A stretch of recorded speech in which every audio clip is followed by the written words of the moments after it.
Today is Wednesday, September 22nd, 2021. Coming up on Roland Martin Unfiltered, breaking news.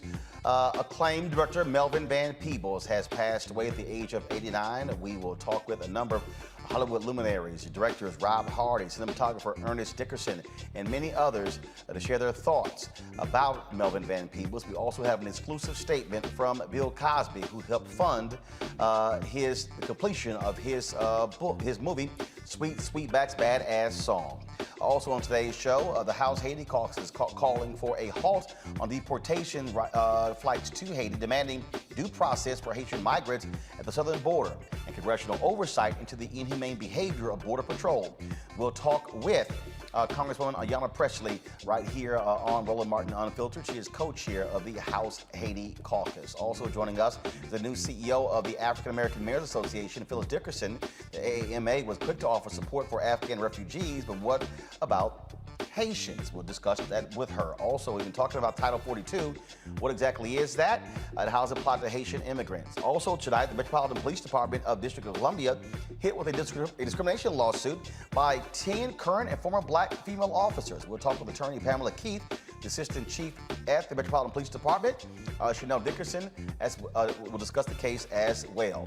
Oklahoma sets the execution date of a black man despite the state parole board's recommendation to commute his sentence to life imprisonment without parole. A black law professor gut-checked Senator Ted Cruz over racist voter ID in Texas. Wait till we show you that video. Plus, Michigan black gets little to no attention. Today, we're going to profile a few missing black folks who are getting left out by mainstream media. Folks, it is time to bring the funk on Roland Martin Unfiltered at the Black Star Network. Let's go.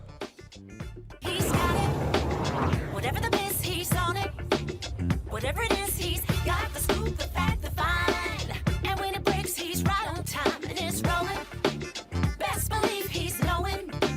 Putting it down from sports to news to politics. With entertainment just for kicks, he's rolling. It's on go, roll, y'all. It's Roland Martin, yeah. Rolling with Roland now. He's funk, he's fresh, he's real, the best, you know he's Roland Martin now.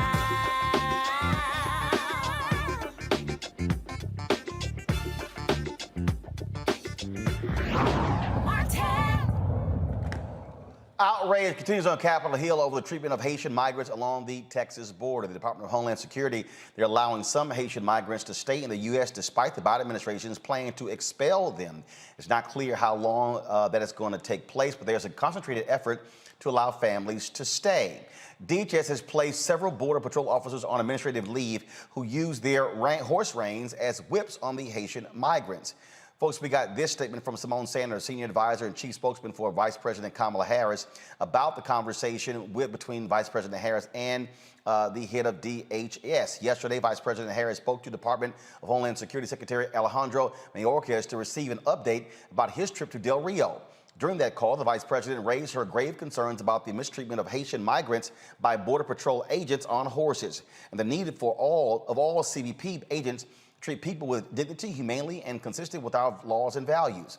Secretary Mayorkas shared the Vice President's concern and noted that he looks forward to updating her on the investigation by the Office of Professional Responsibility once it concludes. Secretary Mayorkas also spoke with the Vice President about the efforts DHS has underway to address the humanitarian needs of people at our border in Del Rio through the provision of food, shelter, clothing, and medical care, as well as engagement with non-governmental and international organizations. The Vice President acknowledged the attention and concern Secretary Mayorkas shared and looks forward to following up with him in the coming days. Now, we've reached out to the White House since Sunday to ask for them to send someone to this show to discuss what's happening with Haitian migrants. They have yet to send someone. Joining us right now, though, is Congresswoman Ayanna Pressley from Massachusetts. She joins us right now. Congresswoman, glad to have you on the show. CBC members on today held a news conference along with others to talk about this very issue. What answers are you getting from DHS in this White House administration over the treatment of these Haitian migrants? Well, first, let me just say, as co-chair of the Haiti caucus, someone who proudly represents the third largest concentration of the Haitian diaspora in the country. We have been for 6 months now advocating for a halt to these deportations. Once Biden did come into office and instructed ICE to halt deportations, they continue to target Black immigrants and Haitian immigrants in particular. So this has been a fight for 6 months. More recently, myself and Representative Velasquez led a letter with dozens of our House colleagues calling for a halt to these deportations. This is a humanitarian crisis, and our response should be one that is humanitarian, that is humane, and this is not. The cruelty is the point. We have seen some manifests of children as young as 3 years old being deported, and we know, given natural disasters, the recent assassination of their president, the ways in which the pandemic has ravaged the region, it would just be cruel. The entire region is unstable. They have made it clear that they cannot accept anyone back. And so we need a halt to these deportations and a repeal of Title 42, which was weaponized by Trump, and that is deporting in the interest of public health. This should be repealed. Again, this is a humanitarian crisis. We need to affirm due process for legal asylum. Again, asylum is legal. And we need to halt all deportations. I am still trying to understand, and this goes back to the administration of Jimmy Carter. Why are Haitians treated differently than Cubans? And no one seems to give me an answer. Well, I think the point here is that Haitian lives are Black lives. And we continue to get a message throughout the globe that Black lives, in fact, do not matter, which is why there's been disparate response and treatment here, which is also why, in my capacity on the Oversight Committee, I have reached out seeking oversight and investigations to ensure that those CBP officers are held accountable for their egregious and vile demonstration of white supremacy. CBP has been racist and rogue for a long time. So this is just another demonstration of the systemic inhumanity and cruelty of this agency. The union for the Border Patrol officers has come out condemning folks for their criticism of these agents. And I've asked the White House, is it policy in terms of for how folks are treated, yet to get an answer. Now you have, of course, you got folks on the right wing who are saying, no, these were not whips, they're horse reins. Well, if you're swinging horse reins like a whip, damn it, it operates the same way as a whip.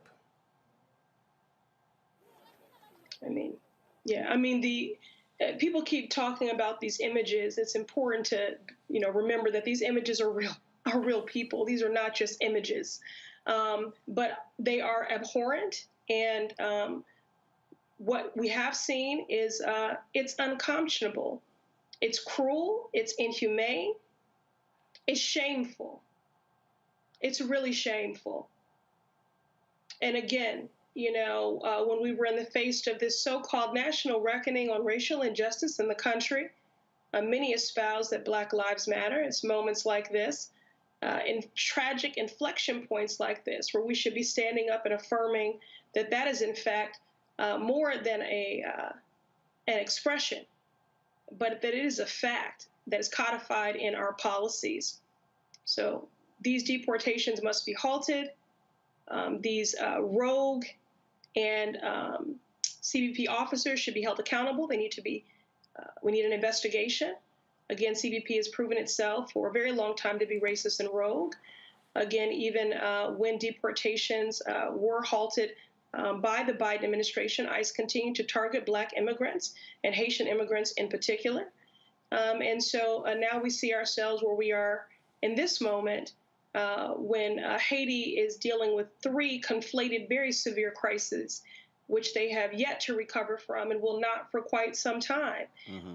Large swaths of the region have no power, no clean drinking water, And again, many of those that they are deporting unjustly have not been to Haiti for more than a decade. And the children have never been there. And certainly during a time of such great instability, uncertainty, and violence, and a pandemic ravaging the region, this is not the time. This is the United States of America. We have the capacity to do the right thing here and to affirm due process for legal asylum. And the only thing that we're missing in this moment is the political will and courage to do it. Well, we certainly want to see more from this administration. Vice President Harris, when she was a senator, was highly critical of the use of this particular policy, which was pushed by white supremacist Stephen Miller under Donald Trump. It continues with the Biden administration. And so have they given you answers as to why they are continuing using it if, when running for president, then Vice President Joe Biden, now President, saying we should be treating people in a more humane way? Then you had a federal judge, Emmett Sullivan, here in D.C., who said they could not use this against families. And it was going to go into effect in 14 days, but they're actually going to even appeal that decision. Well, I've not spoken with the president directly. I have been in ongoing communications with the White House, and I did have the opportunity to speak to Vice President Harris directly about this when we were together at her residence celebrating the 50th anniversary of the Congressional Black Caucus. And I found her to be sympathetic, to agree with our characterizations, and I know that, and to be responsive. And as you know, members of the Congressional Black Caucus met earlier today with senior White House officials about this matter. And so we're waiting for their response, both to ensure accountability for the vile and egregious actions by these CBP officers, to halt deportations, to affirm due process for legal asylum, and to treat this like what it is, a humanitarian crisis.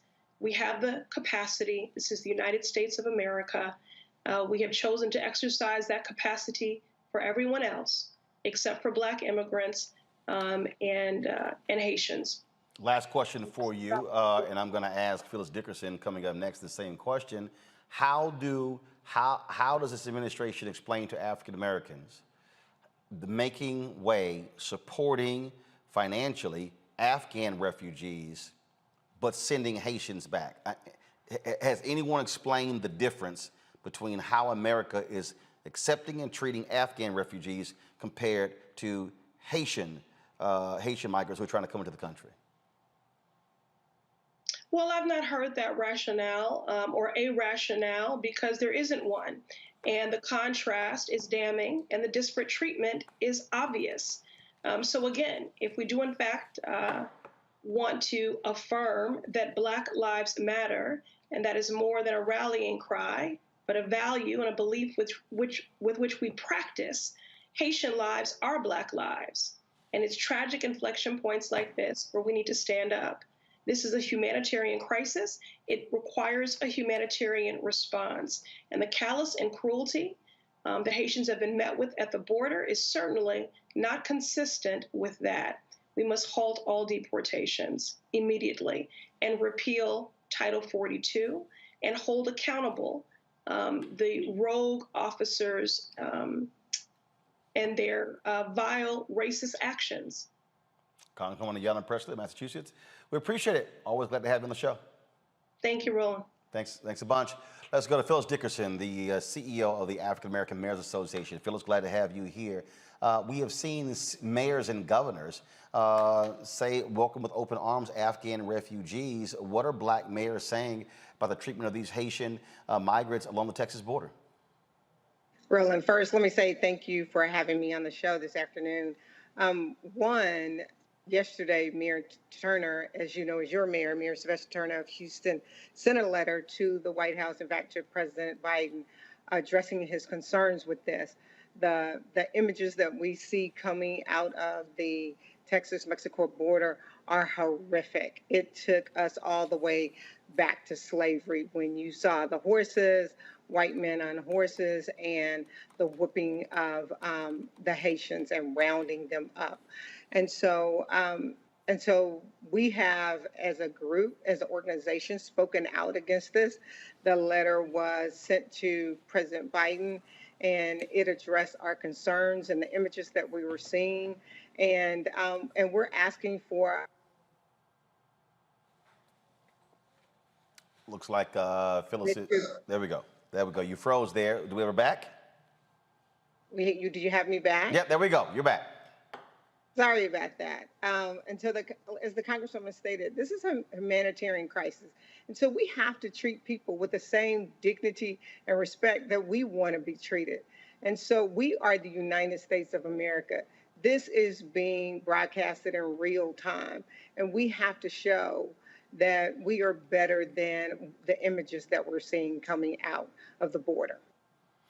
So what is happening here again? People talk about, and again, no one seems to give me. I still can't get an answer how we're treating Haitians differently from Cubans as well as from Afghan refugees as well. It makes no sense to me, and so I would appreciate somebody explaining that. So. Are there other mayors who are speaking out, other black mayors who are saying there needs to be much more coherent policy in terms of how we treat Haitians? Yes, so the letter came from the African American Mayors Organization as a whole, which represents large and small cities. So mayors like Michael Hancock out of Denver, Mayor Lightfoot out of Chicago, and Mayor Turner got together yesterday and put the letter together addressing the issues. But when AMA speaks, when the African American Mayors Organization speaks, they not only speak for their cities, they speak for cities across the country. And you're asking for an answer that doesn't exist, because there is no answer as to the why. Like, why are they being treated differently? And the only answer is right in front of our face. As the Congresswoman said, that Black lives should matter, but do they matter to everyone? And so we have to address the issue that is right in front of us, which is we have to call for action and say, look, this is unacceptable, and we have to be treated fairly, justly, and humans, just like any other immigrant coming into our country. All right, Phyllis Dickerson, of course, Executive CEO of the African American Mayors Association.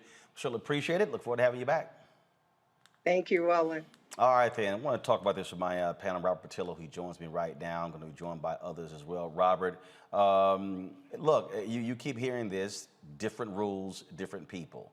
And it's been the case since President Jimmy Carter, how we treat Haitians compared to how we treat Cubans. Well, it's interesting. Growing up Haitian American in this country, my mom grew up in Conscoff in Haiti. We were there in the 90s when you had the quote-unquote boat people that were the menace to America. We tried to figure out, well, why were they not being treated the same way as Elian Gonzalez, being coddled, being taken in by this nation? But then when you look back at the history of America, it is not simply since Jimmy Carter, since the inception of Haiti, that America has had one simple policy, which is to subjugate and keep down the entire nation of Haiti. And the reason for that is, and this was written by Thomas Jefferson, the fear has always been that if Haiti succeeds, then black people everywhere will believe they can succeed. The fear was that the revolution that started in Haiti would spread to the plantations of South Carolina and Florida and Georgia and throughout the South, and that they would start revolting and standing up and fighting back the same way that Desi Boukman and Toussaint Louverture and that Dessalines stood up to the French. And this is the fear that America has always had, and they have put this into policy for the last 200 years. People forget that the United States of America occupied the entire island of Haiti from 1919 until the mid-1930s. Even as recently as the Clinton administration, we saw the U.S. occupation from 1994 to 1997 during the reign of Aristide. When George Bush was president, he actually picked up Aristide with U.S. military forces, dropped him off in the Congo, and placed his own government in place right there. Not to mention the billions of dollars in earthquake relief that just disappeared thanks to the Clinton Foundation and many other non-government organizations after that natural disaster there. It has been the U.S. policy towards Haiti the entire time. This is just what was caught on camera. None of us believe that these are the first time that these rogue cowboys and bounty hunters rode around the Texas border, doing a Walker Texas Ranger impression, beating and whipping people, particularly Haitians and other African migrants who are coming into the nation. That has simply put the culture and the policy of America, and we have to demand more from the Biden administration, because guess what? The largest Haitian population in America is in Florida. And if you would want to lose a swing state for a generation, have both the Cubans and the Haitians in Florida mad at you at the exact same time. And concurrently, we have to flex that muscle to ensure the administration understands that this is the end of this policy. We'll no longer accept disparate treatment to Haitians and other black groups of migrants for political purposes. The reason no one can give you an answer because the answer is right in front of your face is because they're black. And until we admit that, and until the administration is willing to do something about that, this will continue for the rest of our lives. That is certainly the case, and we're going to keep talking about this here. And like I said, we've been trying to get the administration to send someone to this show to specifically talk about this. Hasn't happened, and that needs to happen. And I made it clear I'm gonna hit them, call them out every single day until they do, because what is being stated so far is simply insufficient with what is going on. And there is a process for asylum. The fact that they're sending people back and not even following that process just makes no sense whatsoever. And so this Democratic administration owes black people answers. They owe folks an explanation to what's going on. And guess what? You're not going to get let off the hook. It's as simple as that. Well, they're going to be right back in 2022 and 2024, and they're going to have the same old, the same old dog and pony show. The most important election of our life. Voting rights are on the ballot, this, that, and the other. But it's going to be very hard to pull that coalition back together that got Joe Biden elected. That coalition of young voters, first-time voters, African Americans, Latinos, women. You're not going to have the boogeyman of Trump on the ballot, and therefore you're going to have to put some points on the board. You put points on the board by passing things such as George Floyd Justice and Police Act, passing things like the John Lewis Voting Rights Act and For the People Act, but also doing right by Haitian Americans and understanding that this is the perfect opportunity to show where your administration is different than the Trump regime. Quit trying to prove yourself to moderate Republicans, quote unquote, thinking that's the way forward. They are never going to come back. They're never going to vote for you. They have not yet admitted that 2020 was even a real year, that it was a real election. So because of that, you need to be coming through for the people who supported you. That includes Haitian migrants, because in those southern states, in those swing states, is not going to be forgotten images of cowboys on horseback with whips and lassos corralling black people carrying food in the middle of the desert. Those images are going to be seared in the next election, so there's going to have to be concentrated action. All right, folks, let's go to our next story. Here in D.C., the Metropolitan Police Department, they're being accused of systemic psychological abuse. 10 current and former black female officers filed a lawsuit claiming they were subjected to a male-dominated culture of race and sex discrimination and faced retaliation when they raised concerns about the treatment. Joining me now is Pamela Keith, attorney from D.C., Chanel Dickerson, assistant chief at the Metropolitan Police Department.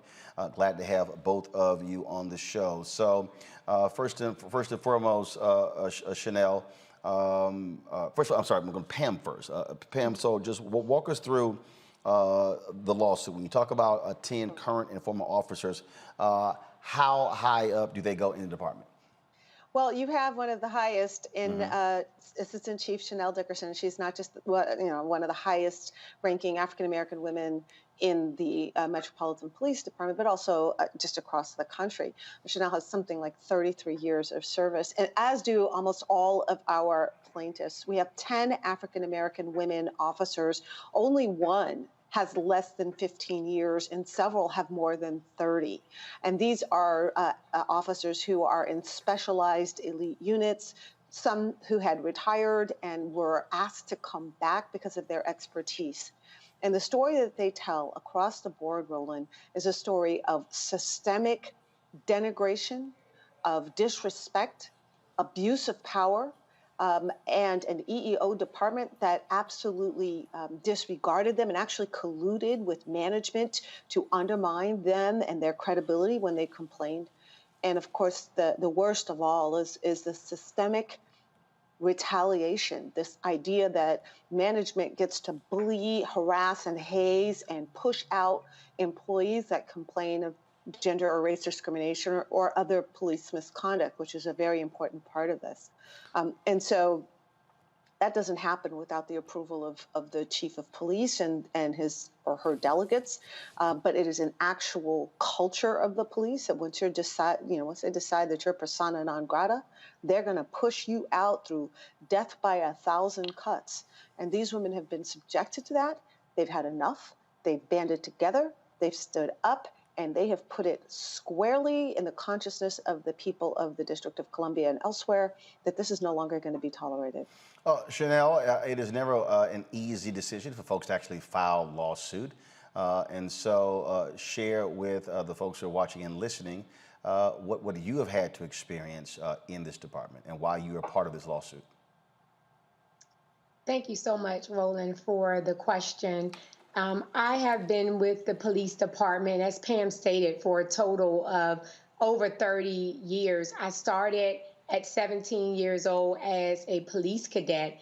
And at 17, I was subjected to sexual harassment by older men under the police department who wanted to offer me money and clothes and items of value for sex. And we all know that no one under the age of 18 can agree to have sex for anything of value.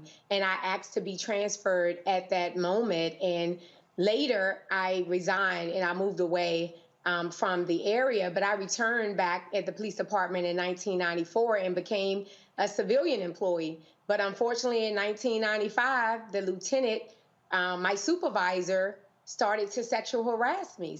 And when I complained to his boss, a captain, nothing was done. My lunch period was changed from 1 hour to 30 minutes, while other similarly situated employees kept an hour lunch period. And I had to sign in and out to go to the bathroom. I mean, sign in and out. He created a log for me to sign in and out. And my friends and I saw him often outside of my home in Maryland. He had no legitimate business to be outside of my home in Maryland, but he was just basically stalking me. I complained about it and absolutely nothing was done. Move on to me being a law enforcement officer in 1997. I became a sworn officer with the police department, and I was on the job training at the 3rd District. And once again, I was subjected to harassment.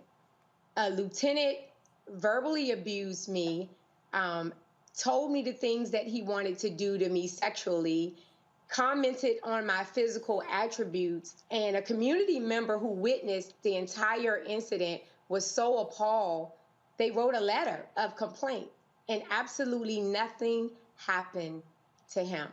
And I later found out that he had a substantiated complaint against him, and they just moved him to another area of the department where he could actually abuse another woman. And then I ascended the rank. I've had, different situations at every level, but my current level as an assistant chief, I'm not exempt from it. I'm a Black woman. I'm Chanel Dickerson, a Black woman who happens to be an assistant chief of police. I'm often isolated, made to feel invisible, excluded from meetings, important meetings. I'm not a diversity checkbox. I am qualified for my job. I have the education for my job. But in a male-dominant profession, you have to fight for it every day. When Pam Keefe reached out to me about the lawsuit, I had to stand behind these women. And people talk to me about the dire consequences or possible consequences that I could face for stepping up. This is unheard of. An assistant chief standing up for the rank and file, but it's the right thing to do. How can we safely police the community and engage with the community if we don't treat our people internally fairly? It's like the analogy with beating a dog. If I beat a dog and then expect a dog to protect my house, that's not going to happen. We have some phenomenal people on the police department. So by no means am I suggesting that everyone at the police department is a part of this. but it's so culturally embedded and ingrained in the department. We have to say no more today, no more. Pam, what did the city do? I mean, obviously, what Chanel described, she didn't just keep it to herself. Was there anything from city council members, mayor, or others? Were folks alerted? Folks were alerted. I think they perhaps underestimated the strength of our case. Not only do we have 10 extraordinary, phenomenal class representative plaintiffs, but we also have sworn affidavits from the employees within the EEO department of the MPD that have made clear that the EEO director thinks his job is to collude with management to discredit complainants. And that is shocking to have, not just one person, but 3 people who corroborate that the EEO department is dysfunctional. And I don't think they anticipated that either. What we've gotten so far is sort of the placeholder response. You know, we believe in equality and inclusion, and we're going to take this seriously and take a look at it, which I expect. I mean, again, I think they were a little bit surprised at the scope and the depth of this complaint. It's 213 pages of chapter, verse, and footnotes of what these women have been put through. Because we decided we weren't going to be vague, and we were going to name names and put in dates and specific incidents, so they cannot claim that, you know, this is a unique circumstance. All of these women at different stages of their career, different parts of the department, are telling the same story of retaliation, discrimination, and being ignored and devalued.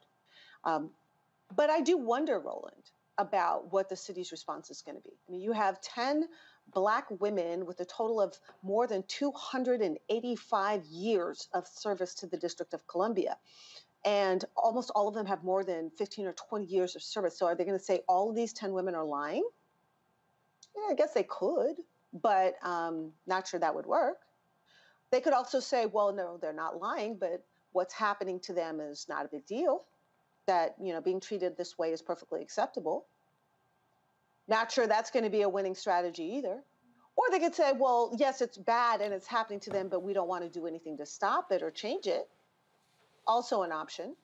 But I just find that we did our due diligence and we did the work to show that this is not just happening to these 10 women, that this is happening to Black women across the board, and that it is a confluence of disrespect of them because they're women in a male-dominated field, and disrespect of them because they are Black women in particular.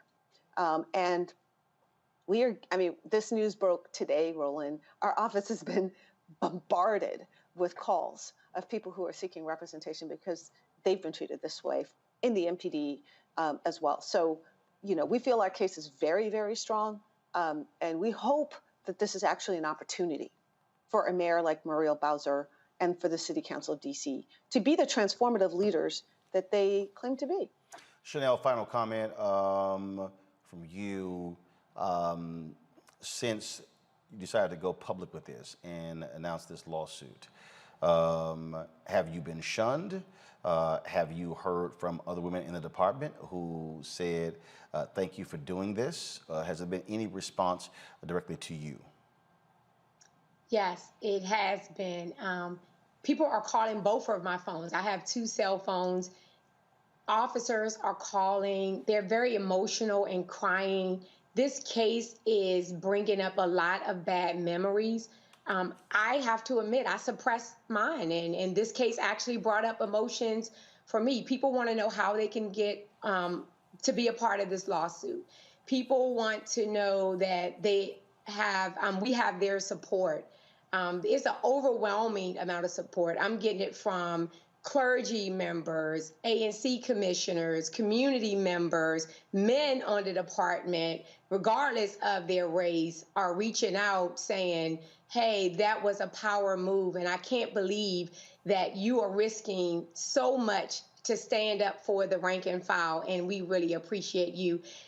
It really resonates, the words resonate within my spirit, because I knew that it was the right thing to do. At the end of the day, if I stand up and I'm standing alone, but you're standing for what's right, how am I going to look myself in the mirror and sleep at night if I know that there's 9 other members? See, I can accept things happening to me, right, and not do anything about it. But how do you allow this to happen to 9 other women on the police department? And for 3 years, I was the highest ranking sworn female member on the department, and people look up to me. I felt like a fraud, so I had to step up. And I'm not worried about it. I haven't been shunned. I do not expect to be shunned. We really have a phenomenal police department, but we need to do better with this. So this is our opportunity to rally together. I would like the police department to acknowledge that we have gone through this, and let's work together to fix it and ensure that this never happens again.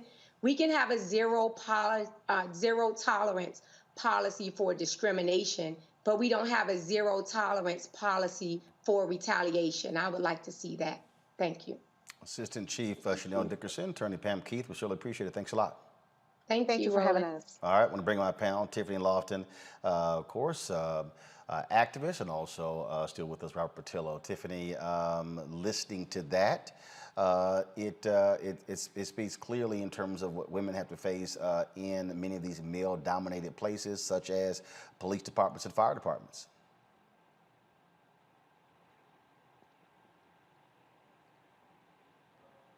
Tiffany? Oh, I'm sorry. Repeat the question, Robert. I'm sorry. I didn't hear you. I said what you just heard described there shows us what women have to face in male-dominated professions such as police departments and fire departments. Yeah, absolutely. I don't have too much to add. I'm still processing the stories that the ladies have shared, and the fact that there's not few places where they can share their stories and be heard. You know, after the Me Too movement and after hearing a lot about what women have to go through and what I've had to go through and experience, there aren't a lot of safe spaces where women are able to have fair processes that trust them. So this is important for us to have this conversation, especially in the Black community. And we know that the injustices that exist are both policy fixed and also cultural. So I'm glad that you were able to at least have this on the show. The thing here is certainly disturbing, Robert, when you listen to what's described there, and also what stands out is how this department is going to respond when you also have a Black female mayor of Washington, D.C. Absolutely, Ron. I think the fact that you hear these stories and see what went on last summer in the Freedom Summer of 2020 kind of pushes even further the need that we have to have for systemic police reform. Even when we look at the George Floyd Justice and Policing Act, it doesn't go far enough when it comes to instituting these types of reforms that are needed in policing departments across the country, not just to deal with the community and racial reconciliation issues, but to deal with their own issues in HR, human resources, and how they treat other officers, particularly women, as was articulated earlier. My sister, my eldest sister, was a police officer in Charlotte, Mecklenburg for 20 years. These stories are across the board and across the nation, not a department by department issue. And the same way we had to attack the culture of sexual assault and sexual harassment in the military in previous years, I think we need to do the same sort of thing on the federal level of police departments around the nation to ensure that people are allowed to simply work and do their jobs regardless of their sex or gender. Well, we have not gotten a comment from the Washington, D.C. Police Department or the City of D.C., well, from District of Columbia, but we certainly want to hear their side of the story. All right, folks, this story coming out of Capitol Hill at the months of negotiations between Democrats and Republicans for police reform measures. There will be no deal. New Jersey Senator Cory Booker, a Democrat, told reporters he had a conversation with Republican negotiator Senator Tim Scott of South Carolina, indicating the talks were over. After Minneapolis, a jury found a white police officer guilty of George Floyd's murder, lawmakers in both parties expressed optimism they could broker a deal. They said they believed the verdict would provide new momentum to reach a compromise. It didn't. Big sticking point that the police departments, the unions, and sheriffs did not want to see an end to qualified immunity. Tiffany, there was a point here where Republicans were saying that they could bring Tim Scott, Lindsey Graham, they could bring 20 to 25 Republicans on their side. Isn't it amazing how these things keep ending the same way? Nothing. And then you have Senators Kristen Sinema and Joe Manchin, who, if they would be against the filibuster, this bill could actually pass. It absolutely could. We know that for a fact. So this is really about the filibuster and about delaying the process for voting rights and a series of other things. Listen, politics is a game, and the constant excuse that we need to work bipartisan for, that we need to work across the aisle for an issue that is clearly bipartisan, when we're talking about democracy and we're talking about voting rights, to young people, it leaves a sour taste in their mouth. The parties don't think forward in advance. Young people are going to be some of the biggest turnout for 2022 in the midterm elections. And then as we gear up for the 2024 presidential elections, they are going to remember exactly who did what and who used the excuses to filibuster to not push these issues forward. Their jobs are on the line, and more importantly, their parties are on the line. And so when we think about like how people are saying and playing this game, it's been all year after the pandemic where folks have not pushed these issues forward, blaming each other, pointing the fingers, trying to say that they need to get their friends on their side, and then also talking about the filibuster. And I just want people to like have a bigger context for what this means in the long run for elections. People are going to suffer, and communities are going to suffer, but more importantly, our politics needs to bend down to the democracy of young people who are going to hold their feet to the fire if they don't do what they're supposed to do for our communities. Robert. You know, I think the Democratic Party sometimes has to be stuck on stupid. It's as if they do not want to win, that they have no interest in actually doing anything for their voting base that would actually encourage them or give them any reason to continue supporting them. They're like the Falcons, basically. They go out there every Sunday, you root for them, you think they're going to do their best, and they keep losing. And they'll find a new way to lose no matter how they lose the last time they lost. And what Democrats have to understand is, look, without African Americans, without young people, without progressives, you cannot win. So when you allow someone like Joe Manchin and Christian Sinema to basically tank police reform, when you had protests in 20 cities around the country, when you had international support in every part of the globe from New Zealand to China to Iran were protesting for George Floyd, you cannot get a bill passed after that. This shows you how broken the system is. I don't blame Republicans because Republicans are going to do what Republicans are going to do. But when you look at the fact that even if they did get rid of the filibuster, they did not have 50 votes within their own caucus to pass the bill. You were not going to get Manchin. You were not going to get Sinema. From my sources, there probably were at least 5 other Democratic senators that would not have supported the George Floyd Justice and Policing Act because they are so well supported by the police unions and the First Order Police. And this just shows the corruption in our political system. And this is why so many people check out of politics, because if you do all the things they tell you to do, you give them the House of Representatives, you give them majority in the Senate, you give them the White House, you knock on doors, you register to vote, you do all those things, and you get absolutely nothing out of it. Meanwhile, as soon as the Republicans get elected, they have a $1.5 trillion tax cut and they're building the wall, and somehow government just works different for them. So unless Democrats are going to get on their horse and start passing some bills, 2020 is going to be a tough year for them. But here's the deal, though. What do we say, Democrats? What do? A U.S. senator can do whatever decision that they make. It passed the House. Democrats in the House did their job. Okay, what now? I mean, it's really 2 people who are really holding it up. Look, let's understand something. President Trump came into office with Lindsey Graham comparing him to death, and many Republicans not wanting to touch him for a 10-foot pole. He whipped that entire Senate Republican caucus into shape to the point that they will vote for whatever it was that he said, including decertifying the election and claiming that the entire thing was rigged. No. Hold on. But Robert. Mitch McConnell was not leading a 50-50 Senate. He was leading a 52-48 Senate. So they did not have the same dynamics as the Democrats did. My point is that we need to see a more active and involved president on these issues. Stop outsourcing the black issues to Kamala. Stop outsourcing black issues to Simone Sanders. It seems like, we all love Simone, but it seems like the only time they have her put out a statement is when they do something stupid to black people. So I need to see a president who is actively out there standing up and fighting for these issues, letting Joe Manchin and Christian Sinema and anybody else know that I have some LBJ in my system when it comes to running the Senate rules. I know how to use the levers of power I was in the Senate, or I was in Washington for 50 years. That was the entire point of you running, by saying that you could at least get your own caucus in order. And I don't think black voters are willing to sit down and say, well, look, I know you didn't pass voting rights. I know you didn't pass police reform. I know you had a whole bunch of Border Patrol agents whipping black people down at the border. I know you dropped that bomb and killed all those Afghani civilians. Oh, and also, I know the economy's not going the way that we thought it was going to do, and you've actually passed none of the legislation that you said you were going to pass for us. So I'm going to get out here and knock on doors in 100-degree weather in Atlanta to make sure you get reelected. That's just not the way that things work, and they know that's not the way that things work, and they're going to get up off their butts and do something about it. Otherwise, they're going to find themselves in a very poor position going into 2022. And it is going to be a problem, Tiffany. It is going to be a problem going to voters to go, what the hell did you get passed? Oh, listen, what Robert just said is what I said 5 minutes ago. He just said it in a way better way than I did. It ripped off all the examples, including also what did you do when the Texas ban happened and the Supreme Court didn't do anything? And also, what did you do when you were trying to cancel student loan debt that you told us you was going to work on, but you only did it for some people and not everybody else? As an organizer who has been doing for the last 10 years that door knocking that Robert just got finished talking about, it is entirely difficult for me to go and talk to regular folks and knock on their doors and say, hey, we need you to vote. And the question that I always get is, what are elections going to do for me? And when we think about the daily impact that it has on people and their cost benefit to going to go cast their ballot and cast their vote, it becomes harder for leaders of organizations. It becomes harder for people who are invested in the party. It becomes harder for organizers who want to see an improvement in their community to convince people to do something for somebody who did nothing for them.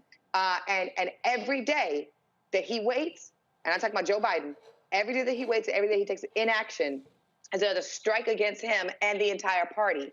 And so that's why I talked about 2022 for not only the party, but for 2024. And listen, I think that I said this a long time ago, and I've been saying it for a long time. I didn't want a punk president.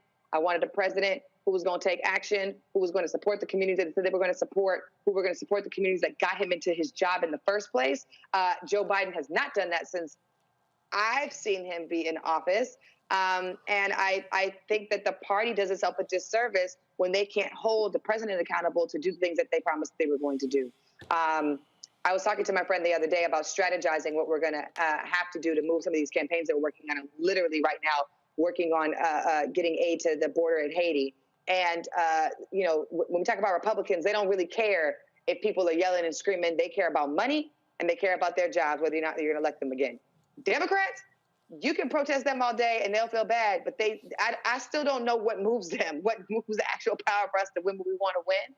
And it's an embarrassing party for us to be a part of. So I think, I agree with what Robert just said prior to me speaking. And young people, like I said, are paying attention. And when the elections happen again, you're not going to be able to use me to come out and use on behalf of the party and speak on your panel to talk about why young people need to vote in the election. I'm going to tell us why we need to vote, but I'm not going to tell them why they need to vote for y'all. We're going to start doing independent stuff. We've been doing independent stuff. There are some incredible young, specifically people of color and specifically young women of color who are running for office who don't affiliate or associate with none of these parties. And I hope they whoop y'all tail in the election. I'm just going to say that. All right, folks, I got to show y'all this here. There was a hearing today on Capitol Hill talking about voter ID and the usual being an asshole, Senator Ted Cruz. He thought that he could somehow check a sister and some others. You want that smoke? Here you go, Ted. Chairman, I want to start with a question for each of the 5 witnesses. In your judgment, are voter ID laws racist? Professor Tolson. Thank you for that question. So it depends. One thing we have to stop doing is treating all voter ID laws as the same. Okay, so your answer, I want to move quickly, so it depends is your answer? Yes, that's my answer. Okay, so what voter ID laws are racist? Apologies, Mr. Cruz, your state of Texas, perhaps? Okay, so you think the entire state of Texas is racist. What about requiring an ID to vote is racist?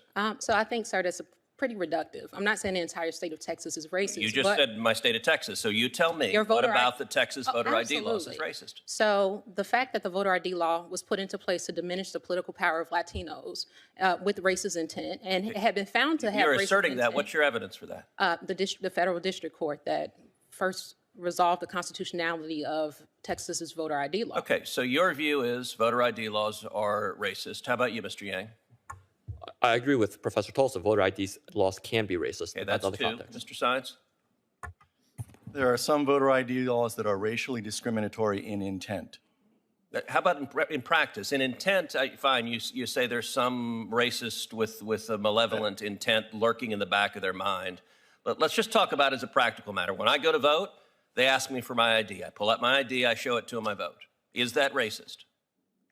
If the law that requires you to do that was motivated by racially discriminatory intent What about the under effect? our Set aside Constitution. intent. Set aside intent. I'm asking about the effect. Yes, in effect, I Okay, think that Ms. there are Reardon. discriminatory effects from a number of voter ID laws. Okay, thank you, Ms. Reardon. I'm going to give the witness a chance to answer the question. Go ahead, Mr. Sine. Yes, in effects, I think many voter ID laws are discriminatory and in design.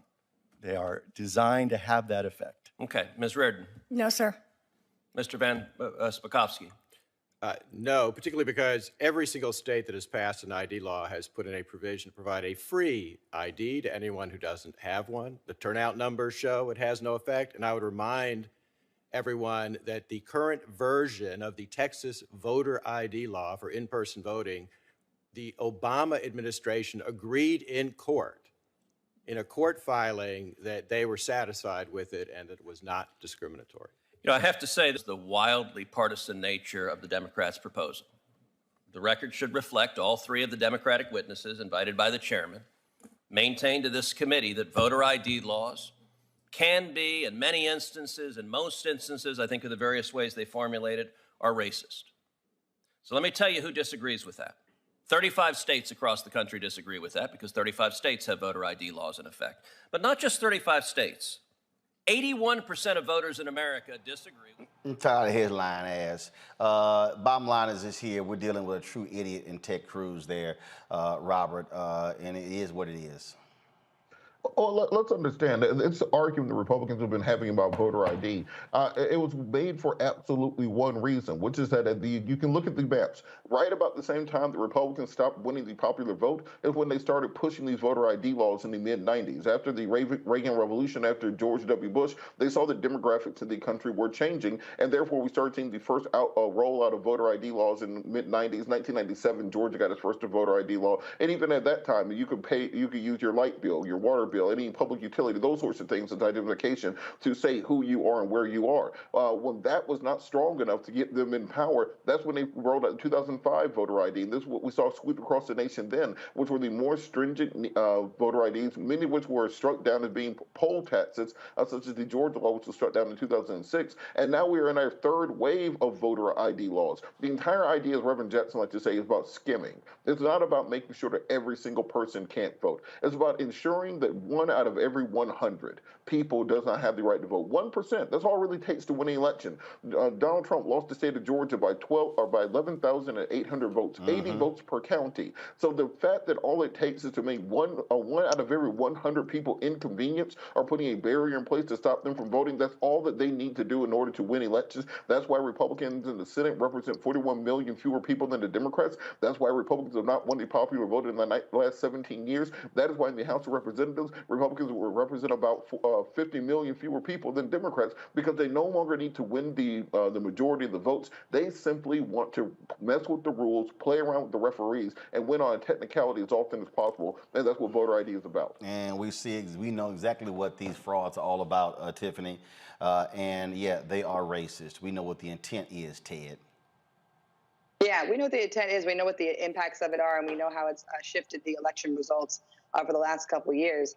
But what's interesting about the clip you just played, Uncle Roland, is that we are watching Ted Cruz fight on whether or not he is being called racist, whether or not the state of Texas is being called racist. And what I think that does for the other audience is that it moves them to decipher whether or not they believe he is being racist or he's not being racist to help his election in the future. This is about the impacts of voter ID laws being racist. This is not about whether or not Texas or he is racist. And that game he just played, where he tried to survey everybody and say, well, do you think it's racist? Do you think it's racist? Do you think it's racist? I think is a strategy that he's using to distract people from the impacts of what voter IDs do, how it has disenfranchised communities of color, and how it has helped the party, and also how there's actually no need. There's no need for voter ID laws, period. There's no need for them. Everybody should be naturalized to vote. You shouldn't have to re-register. Texas during the pandemic made it very difficult until the end of the last 2 weeks of election season made it very difficult for anybody to register to vote online during the pandemic. Yep. During the pandemic. Nobody was able to register to vote online during the pandemic. Very few states quickly turned around and said we could get people to register to vote. And so the nature of that conversation, that discussion he just had, totally distracted everybody from what the actual problem is and why voter ID why voter ID laws are a problem. And instead, let's talk about racism because I'm a white man and y'all keep calling me racist and y'all not gonna win that fight. And I'm sick of him. I'm sick of him doing it. Absolutely, folks. Got to go to a break. When we come back, we'll celebrate the life and legacy of the great indie director, Melvin Van Peebles. He passed away today at the age of 89. We'll talk with director, producer Rob Hardy, cinematographer Ernest Dickerson. We'll hear from Reggie Hudlin and others, including Will Packer, as they share their thoughts about how Melvin Van Peebles changed the game for Black Hollywood and a whole generation of African-American directors. That is next on Roland Martin Unfiltered, streaming live on the Black Star Network.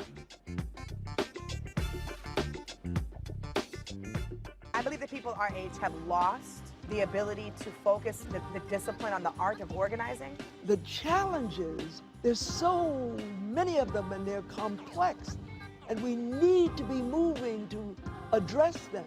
But I'm able to say, watch out, Tiffany. I know this road. That is so freaking dope.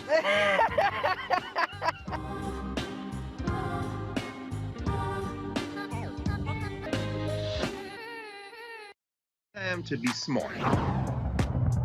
Roland Martin's doing this every day. Oh, no punches! Thank you, Roland Martin, for always giving voice to the issues. Look for Roland Martin in the whirlwind, to quote Marcus Garvey again. The video looks phenomenal, so I'm really excited to see it on my big screen. Support this man, Black media. He makes sure that our stories are told. See, this difference between Black Star Network and Black-owned media and something like CNN. I got to defer to the brilliance of Dr. Carr and to the brilliance of the Black Star Network. I am rolling with Roland all the way. Honored to be on a show that you own. A Black man owns the show. Folks, Black Star Network is here. I'm real revolutionary right now. Wow.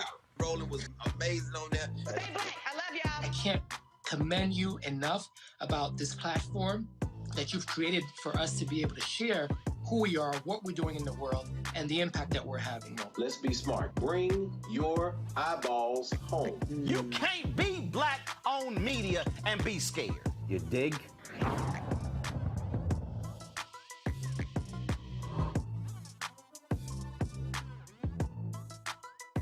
Yo, what's up? This your boy Ice Cube. What's up? I'm Lance Gross, and you're watching Roland Martin Unfiltered.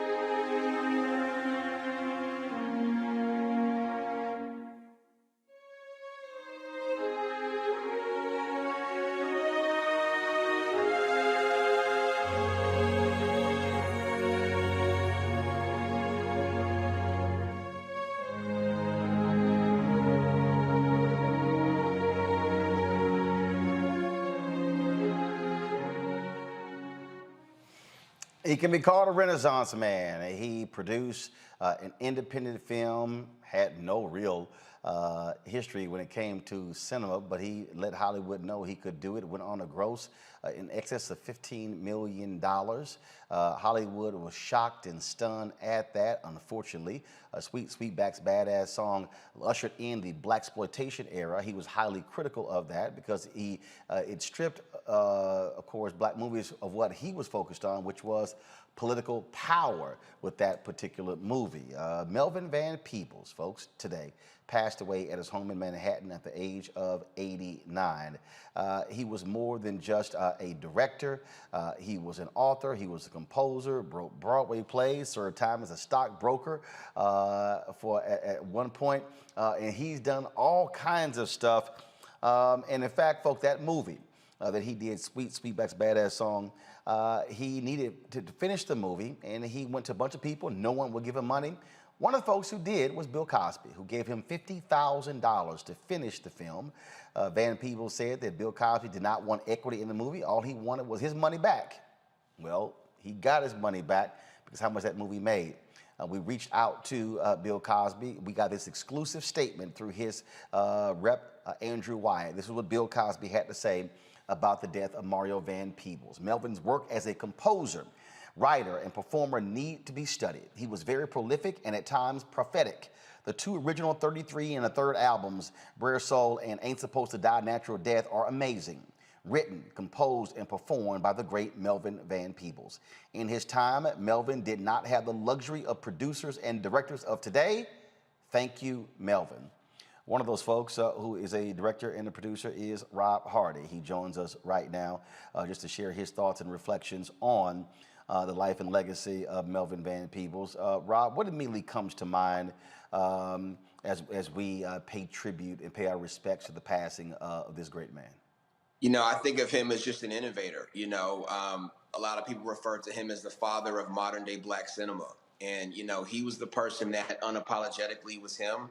He was political, he was creative, and he was also an indie filmmaker that went out and made films his way by any means necessary. And, you know, that ushered in that era of the blaxploitation films, but not even so much from the exploitation side, but just from the fact of making films by us and for us and starring us. And so many of the filmmakers that inspired, you know, me and my generation of filmmakers were birthed from him. So he's got his fingerprints on everything that we do and the way that the industry is today because of his fearlessness and because he put his career and his personal safety on the line to speak for us and to give a voice to the voiceless. And to represent for his people. And we'll forever be indebted to him because of that. You talked about fearlessness. He shot the movie in 20 days in Watts, did not pay scale, couldn't afford to pay it. And the way he got around it was telling the unions that he was shooting a porno film that they wouldn't actually care about. That's right. That's right. You know, sometimes it's by any means necessary. And I think that became the template for people like the Spike Lees and Robert Townsends and Hudlin brothers and the late, great John Singletons of the world to continue and fight that path. Even when you look at the way that Spike went and raised money to finish Malcolm X. You know, all those were like, you know, pages taken from the Melvin Van Peebles handbook. Well, that's the thing and in fact, you know, a lot of people criticize Sweetback's Badass Song because of the sex was involved. He couldn't get any actor to play the lead role, so what the hell, he did it himself. I think that there are some similarities to his film and you and Will Packer, your first film, Trois, long time ago. But the way y'all did that, independent, he put this movie in movie theaters in places like Detroit and Chicago where black audiences were. Y'all did the same thing with your first film. You're absolutely right. Listen, you know, looking at what he did with that movie and the fact that people came out and responded to it inspired Will and I to do the exact same thing. So for us, it was, you know, markets from Jacksonville, Florida to Chicago, and of course, our home city of Atlanta, Georgia. And being able to take a film, you know, for us, you know, into theaters and market to our people was a huge, huge deal for us. And that launched our careers. And at that time, it was a big resurgence of independent black cinema that was happening all over the country. And you felt that, you know, that energy in the air. And as we were starting, we were going to the movies and we were watching all of our heroes from Mario Van Peebles on down doing all these amazing films, and that inspired us. And we heard about Robert Townsend using his credit cards, but that all started with him. And, you know, he did that throughout his whole life. And every time that he went someplace new, whether, as you mentioned, it was, you know, in theater and he was writing and composing, he was always an innovator and he was always pushing the line and representing for his people. And we never forgot that. You spoke of that. Will is got a whole bunch of Zooms today. This is the video that he sent us because he wanted to be sure that he shared his thoughts with regards to the passing of Melvin Van Peebles.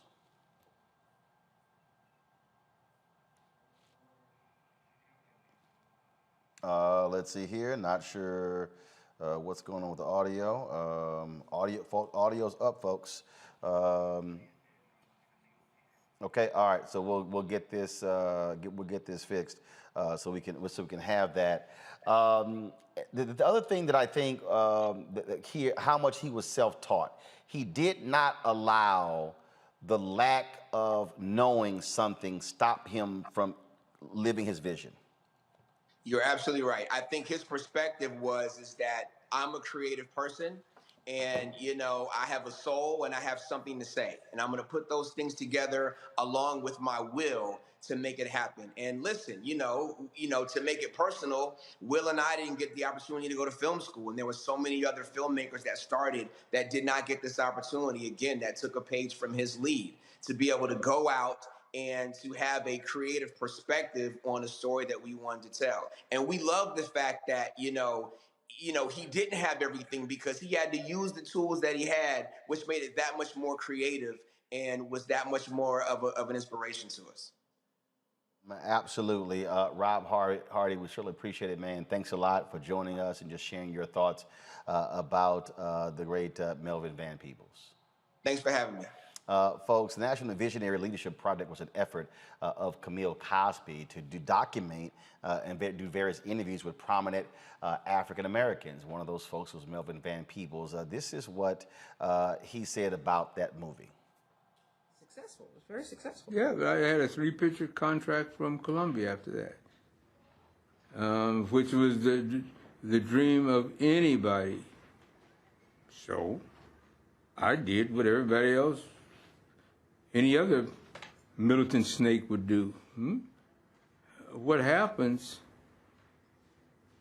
the director usually decides what equipment he wants to work with, what people he wants to work with.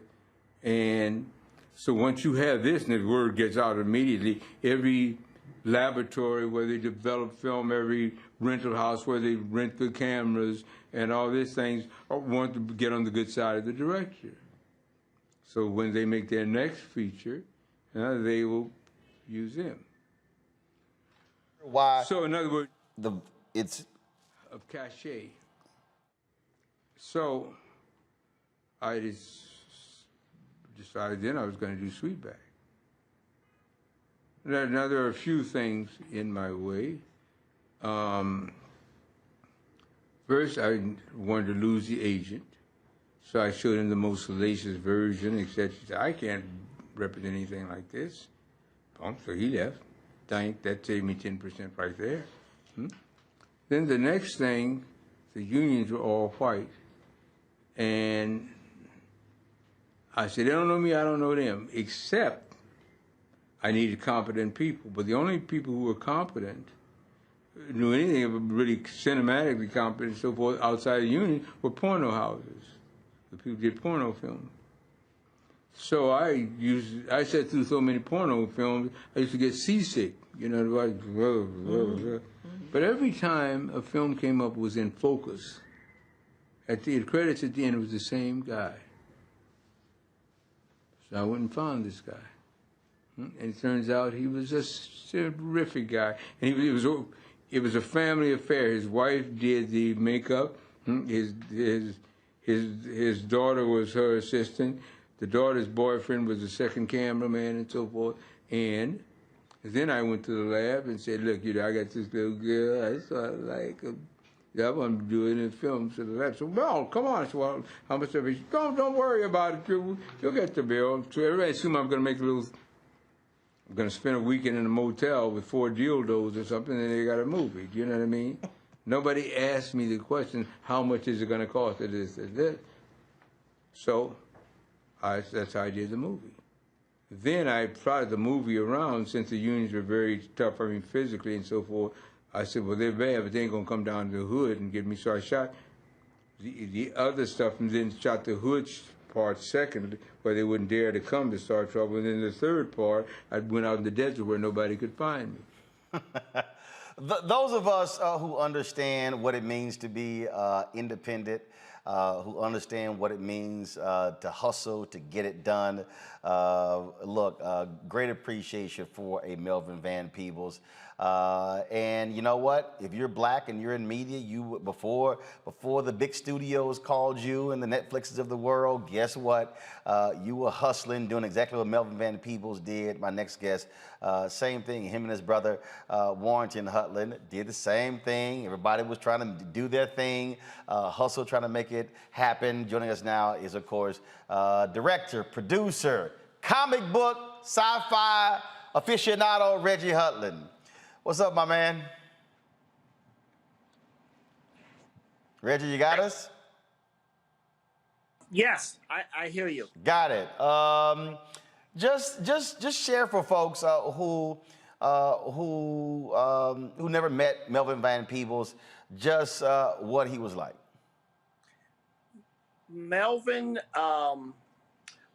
he was that perfect combination of super smart, but he was fun, he was clever, he had great turn of phrases, and he was always such an innovator. And you know, you look at his body of work. He founded Black cinema as we know it. He founded Black theater. He was on Wall Street before Black people were on Wall Street. I read his novel. You know, he launched Earth, Wind, and Fire. You know, he was a guy who just said, oh, I can do that, and just did it. He was a big inspiration for me, because that's what I try to do. I've done movies and television and comic books, and I try to emulate his freedom of expression in every medium. And that's the thing that I think, when I think about Melvin Van Peebles, when I think about Gordon Parks, these are people who said, you know what, I want to do that. So, I mean, Gordon Parks, he was, of course, shooting photos, and you know what, I think I'm going to paint. You know what, I think I'm going to compose a Broadway play. You know what, I think I'm going to do that. I mean, that curiosity and not giving a damn about the rules. Right. It's as people, forget artists, just as human beings, right? When we're kids, we do everything, right? We play piano, then we'll play baseball, and then we'll do our math homework. And as we get older, we figure out what we're good at. And that's kind of all we do. And we get better and better at what we're good at, but we get scared of trying new things. We get scared of embarrassing ourselves and failing at things. And these guys were so courageous that they just never had that fear of failure. They were like, well, I'm just going to try it. I'm just going to do it. What's the worst that could happen? And that's a lesson for everyone to emulate, to have courage in our everyday lives, to try new things, and don't worry about being bad. Just do it. And also being very deliberate with what it is that you want to say. He chose with this movie, with his art, he made it clear he was going to speak about an issue. He dealt with police brutality in that movie. He dealt with black folks being in control. We talk about self-determination, that's what it was about. So it wasn't just a movie, it was about, no, I'm saying something with this movie. And in fact, Huey Newton of the Black Panthers told everyone, go watch this film. The Black Panthers fully endorsed you watching this film. Absolutely. Well, it's interesting. Now, here's the amazing coincidence. This French documentary company contacted me through Tanya Hart. You know Tanya, the journalist. And They were interviewing me yesterday about the career of Melvin Van Peebles and about the making of Sweet Sweetback.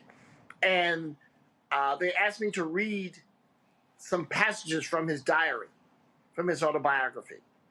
And he was talking about the making of Watermelon Man and how, you know, he never wanted to be in a situation where people were controlling him, and how he had agreed to shoot 2 endings for the studio, but then he just shot the ending he wanted. So that's it. Look, this is the ending. We're not doing 2 things.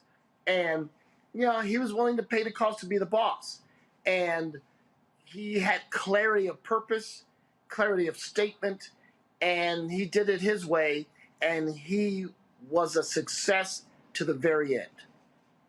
Absolutely. Reggie Hudlin, it is always great to see you sharing your thoughts about Melvin Van Peebles, and hopefully a whole new generation who does not know anything about him will learn about his story and realize, I could do that too. Yes, yes. Appreciate it, my brother. Thanks a lot. Thank you. Robert Patillo, Tiffany Lofton. One of the reasons why I just think it's always great when we talk about these elders who now are transitioning to be ancestors. I'm a firm believer in taking the time to listen to them and learn. And there are a lot of people who might come into contact with our elders, and they just sort of just quickly brush by. And I'm always saying, no. They're not going to be here forever. Take that moment to stop and listen.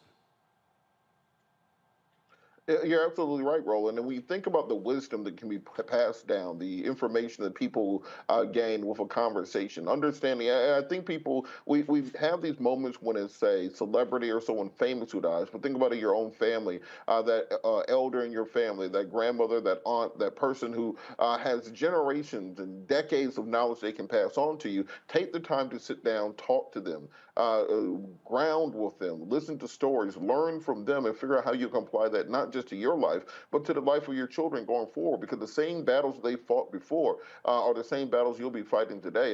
There's an old saying that that listening is the cheapest lesson. And I think people need to understand, if you look at what they've done before, if you look at Hollywood right now, where you have an Emmys where no African Americans are winning, we still have fights now. If you look at the lesson that was laid down previously, then you know exactly what you need to do going forward, and the importance of independence and controlling your own narrative, controlling your own art, controlling your own creation cannot be emphasized enough.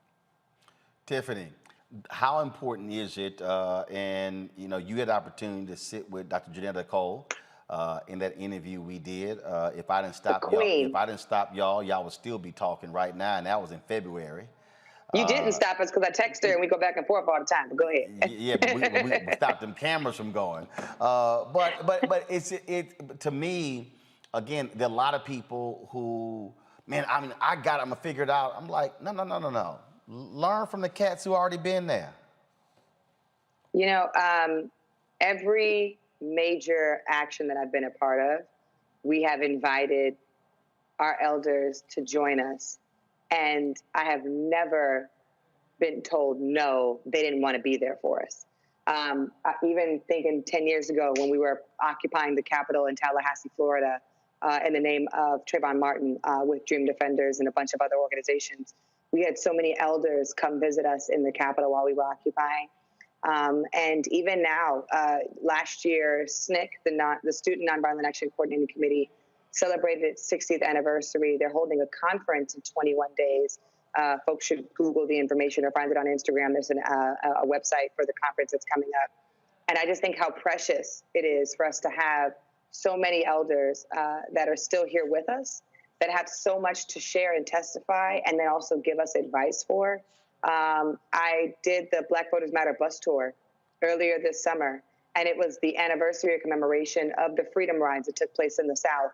And what was amazing about that, Roland, was that we stopped in 10 different cities, and we didn't talk about just the figureheads that everybody is a household name for. We didn't talk about John Lewis. We didn't talk about Rosa Parks. We didn't talk about Fannie Lou Hamer. We talked about the individual organizers of every single one of those cities. And as one of the program coordinators, I got to interact with them and then usher them to the stage so that they could give their remarks and share about what happened when they were there and what do they want us to take away from that moment. And specifically being in Memphis, Tennessee, for the rally in Memphis, Tennessee, there was an elderly woman who was there who was one of the freedom riders who's still here to this day. And she said, "Look at me, young lady." And I said, "Yes, ma'am." My family's from Louisiana, so I just have a different level that I was. "Look at me, young lady." "Yes, ma'am." She said, you will remember the stories. You will remember when it happened. You will remember how it made us feel. You might not remember our names, but you will remember the work. And that's all we ask. We want you not to honor us as individuals, but to acknowledge what we went through and never forget your history. And I was like in program mode. I had my little walkie-talkie. I was like, I had the little agenda, and I was like, yes, ma'am. Even my work at the NAACP for the last 3 years and the elders who were there, there's so much wisdom that is available to us. It's unfortunate that folks learn about the wisdom after folks, like you said, transition to go be in glory. But we have a super big gift with us. And if folks are interested, like I said, SNCC is having their 60th anniversary. There are a lot of elders who are organizing Freedom Summer, bus rides, civil rights movement, who are still here with us now and trying to give folks the information at large scale. And they're not always, given the platform to go viral and to get the information out. But thankfully, because we have shows like this, we can talk about Black people, we talk about our folks, and our people are having a conference, and we need to show up for them and get all that knowledge, because history repeats itself. A few weeks ago, we were in Robert, go ahead. No, just to piggyback off of that, I do want people to remember to don't just start remembering people after they pass. Give them their flowers while they're still here. For example, Reverend Jackson's being released from his Parkinson rehabilitation today, so I want to give a shout out to him and give an update on him coming back to us and making sure that we see these people who have fought for 75 years still fighting today to give us the energy that we need to fight back against the Joe Manchin and Christian cinema. Also, we have the Rainbow Plus Conference coming next month, creatingopportunities.org. Absolutely. And folks, a few weeks ago, we were in Los Angeles doing a variety of interviews. And one of the folks we sat down and talked with was Melvin Van Peebles. During that conversation, of course, as he always does, he's always invoking his father. And he told the story of his dad taking him to a bar mitzvah and what he learned from his father about the experience. Watch this. The things that my dad saw in me, he said, okay, I know how to deal with Mario. He's an ambitious cat, so I know what I can do with him, but that's not the same thing I can do with his brother. One size fits all. Parenting doesn't get it. And how many siblings you have? I have a brother and a sister. Got it. Yeah. One size fits all. Parenting doesn't get it. So he was able to. I'll give you a case. Let me tell you one quick thing. This happened to me. I was writing a book on it called Free Thinker about my dad and my mom. I never knew what my dad was going to say. Smart cat, man. My sister and I were in LA once, and he said, I want to take you guys to a bat mitzvah. We said, what's a bat mitzvah? He said, it's a celebration, and part of it's a religious celebration and a coming of age thing, and I'm going to bring you. So my sister and I went, and they were these little beautiful Jewish kids, kind of nervous, kind of nerdy, and standing around, no one dancing. And me and my sister could dance. We looked like the Jackson 5 at the time. I had a big old afro. She had a big red afro. So we turned the music up, talked to the DJ, and we got out of the floor. We tore it up. And my dad was watching. And after we was dancing for a while, he said, come here, I want to talk to you. We thought, what's he going to say, He said, I love y'all, but I'm very disappointed. Because you two are beautiful. And you know you're beautiful, and you know you can dance. But you're not bringing out the beauty in the other people. There's two things we love about people, Mario and Megan. We love who they are, and we love who we are with them. You'll never know what that man who had been to Auschwitz was thinking, or that little Jewish girl is thinking. Because the way you're dancing is so intimidating that they're going to just watch you and applaud you, but you're not bringing out what they applaud in themselves. So you guys are going to miss out, and I'm disappointed. So did he want y'all to bring them to the Brother, dance we floor? went back out. Let me tell you, we went back out. My sister got the old man up. I got the girl up. We got everybody up. And the guy wound up funding my movie years later, the kid who's bat mitzvah. Wow. You got to bring out the beauty in others. See, you see what I'm saying? And my dad understood good allies come in all colors. They don't just look like you or vote like you. Don't leave love on the table. It's funny. I'm going to share a few more clips from that interview of Mario Van Peebles talking about his dad, Melvin Van Peebles. Right now, I want to go to director, cinematographer, the guru of the look of films, Ernest Dickerson. You've seen a lot of the work he's done with Spike Lee and others. He joins us right now, just off the set. Ernest, just share your thoughts with the folks watching and listening about Melvin Van Peebles. Well, I'm shocked. You know, I mean, I lost a brother last week, and I lost a father this week.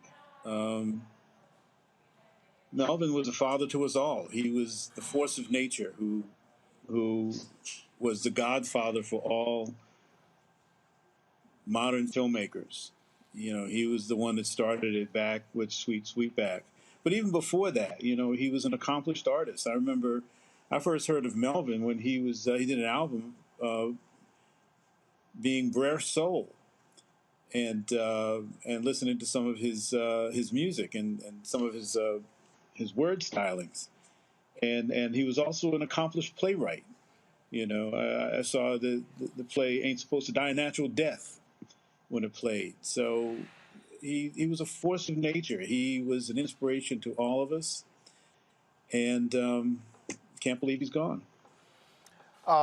We were talking to Rob Hardy earlier about Melvin Van Peebles and how, look, folks had to learn the hustle and how he made the movie and how he was fiercely independent.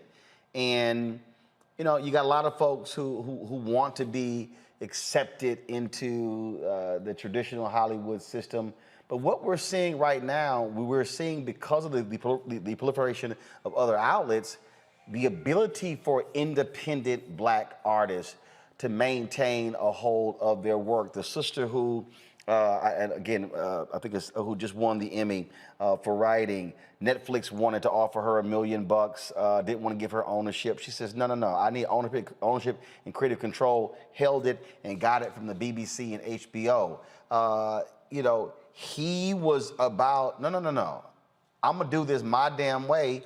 And there's a cost to doing that, but there's still something about being able to have complete control. Melvin was almost like a modern Oscar Micheaux. You know, Oscar Micheaux was doing it on his own terms as well. You know, getting it out there the best way he could.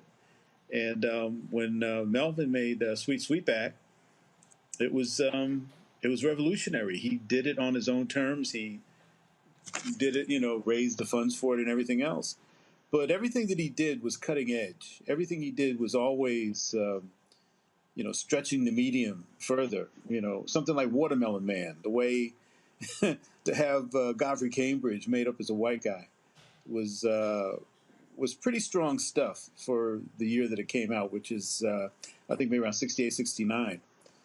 But yeah, he was a genius. And you know, not only in the art, but also financially. You know, I think he also had some success on Wall Street, if I'm not wrong. Yeah, he was for a time he was he was a trader on the floor of the New York Stock Exchange, the only Black. I mean, that was in the '80s. So he was like, you know what the heck, I'm just a stock trader. Yeah, yeah, an amazing, you know, like I said, force of nature, and he was unstoppable. Indeed. Until now.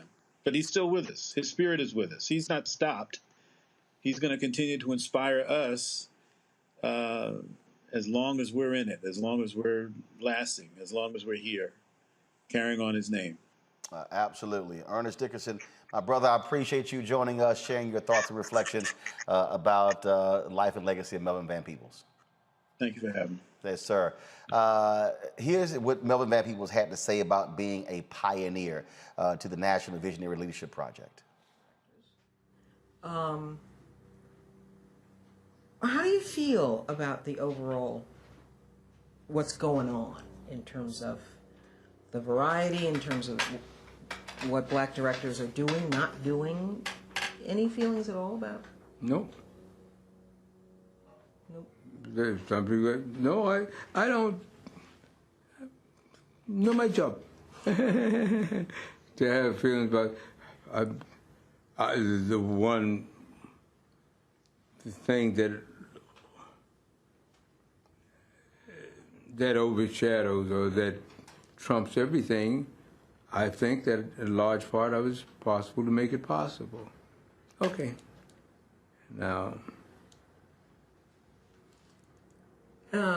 Spike Lee is very clear about being inspired by you, that you have meant a great deal to him artistically. Does that make you feel, I don't know, is it a positive feeling to be revered in that sense? absolutely. Beat the burnt stick in the eye. Look, we can go around a little. I'm the Rosa Parks of the industry. Okay, boom, over and out. Again, you make it seem really simple, you know, but being the But the is he ain't. I is so far. Somebody says, "Oh, Rosa Parks got onto the bus and they helped us all." Duh. What are you supposed to think about that? It's true. It's true, yeah. And then I know. So when something's true, fine, okay. Okay. And but with the caveat, many times things are true. Now what happens? Early on, after Sweetback of this and that, everybody was being touted as the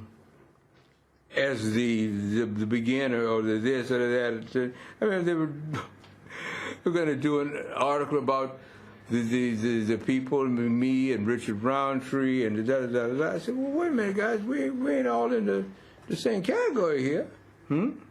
Well, but you were going to do, there's a thing called drown the fish. Do you know what I mean? No. And so we're doing an interview. I said, wait a minute, you don't do an interview about Kubrick and Corman. What the hell you doing one about me and such and such? Huh? Well, so, no, go ahead and do it without me. You know what, Tiffany, I love about that? His whole deal is, okay, fine, I did it, next.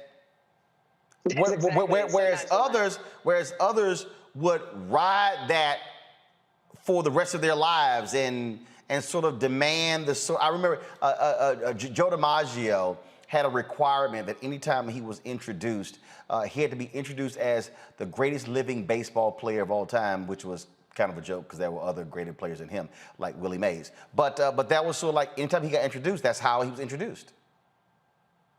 There was so much humility in that. It was almost a little scary.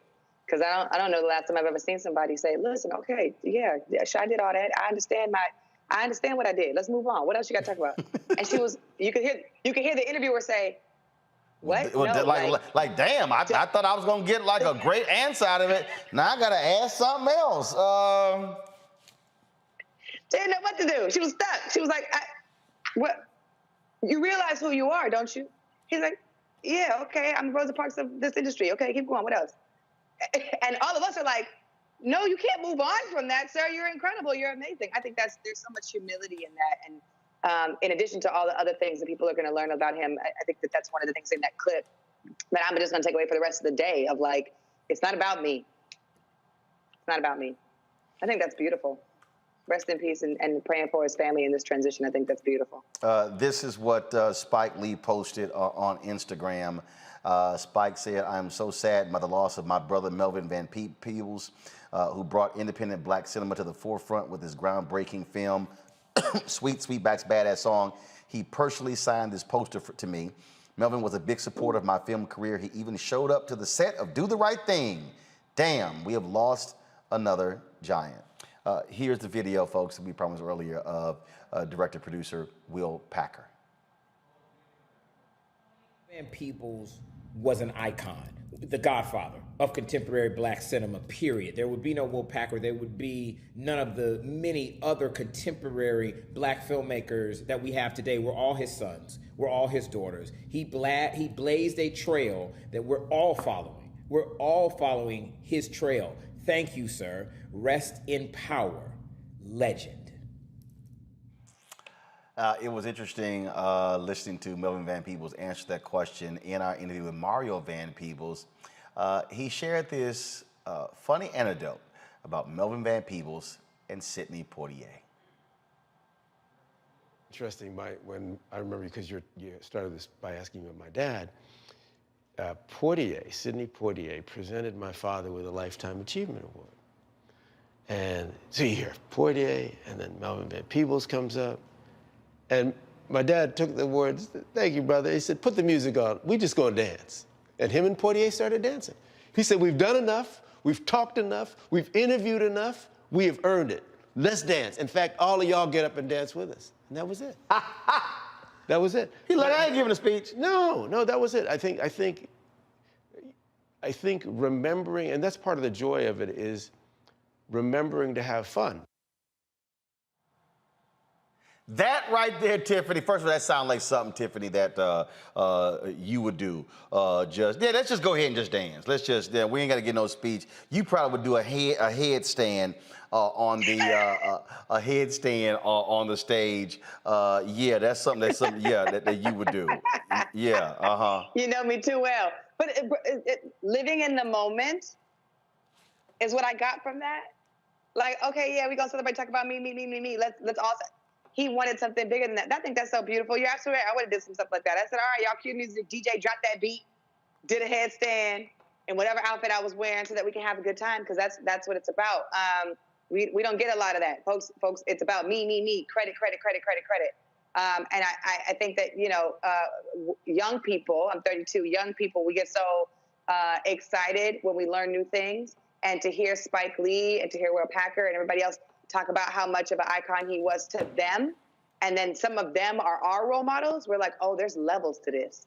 And we got work to do to learn who these people were, and it's unfortunate that we lost a giant in that transition for us to know about them, but there's so much more that there is to be learned about him. I would have definitely done some stuff like that, but you gotta live in the moment. You gotta live in the moment. This is the tweet from Sally Richardson. I've just heard that this dear special man has passed away. Melvin Van Peebles was my father in my first big movie, Posse, and also a filmmaker that paved the way for me and many others.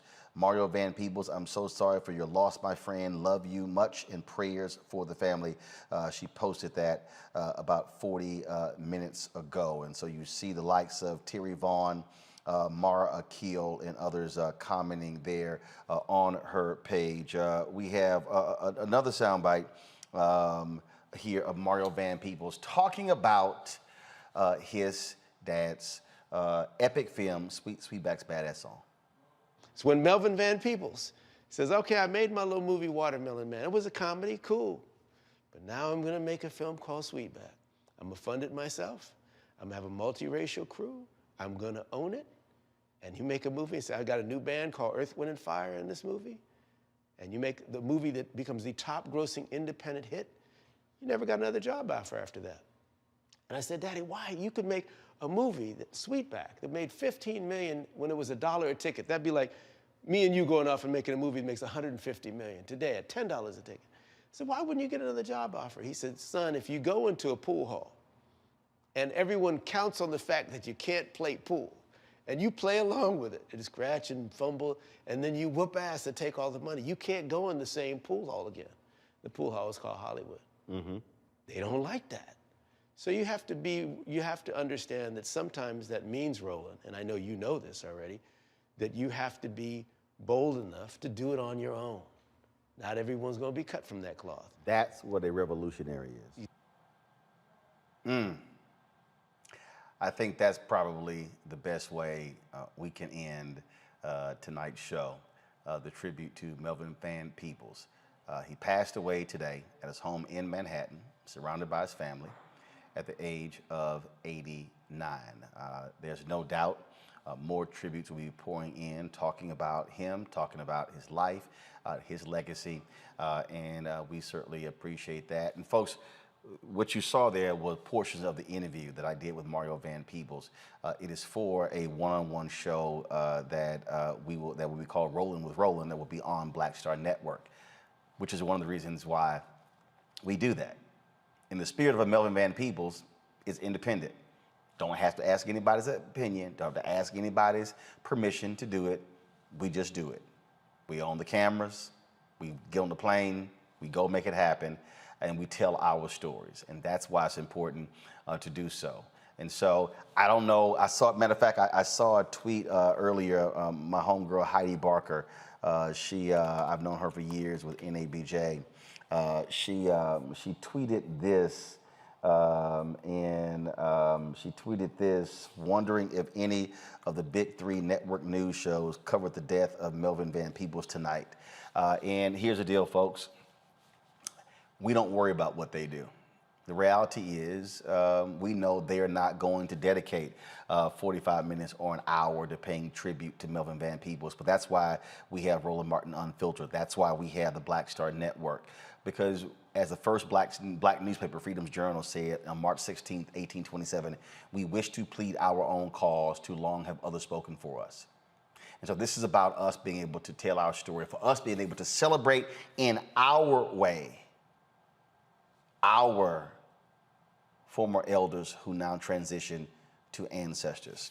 So we want you to download the Black Star app. It's on every available platform: Apple, Android, you have Apple TV, Android TV, Roku, Fire Stick, Samsung TV, Xbox, all of those platforms. You can also join our Bring the Funk fan club. Every dollar you give goes to support this show. Cash App, $RM Unfiltered. PayPal, R Martin Unfiltered. Venmo is RM Unfiltered. Zelle is roland@rolandsmartin.com. roland@rolandmartinunfiltered.com. And you know what? You can't worry about what others have to say. You can't worry about what others do. You can't worry about if people are just saying this, that, and the other about you. You know what you got to do? You just got to go ahead and just do what you do. You got to go ahead and do it. And like Melvin Van Peebles, he didn't worry about what people said about him. He just went ahead and do it. He just went ahead and did it, and didn't matter. And so that, folks, is what I think is so important about his story. And if you don't know about him, if you don't know what he represents, then again, take the opportunity to learn about Melvin Van Peebles and his amazing story. And so with that, we will see you tomorrow right here on Roland Martin Unfiltered on the Black Star Network.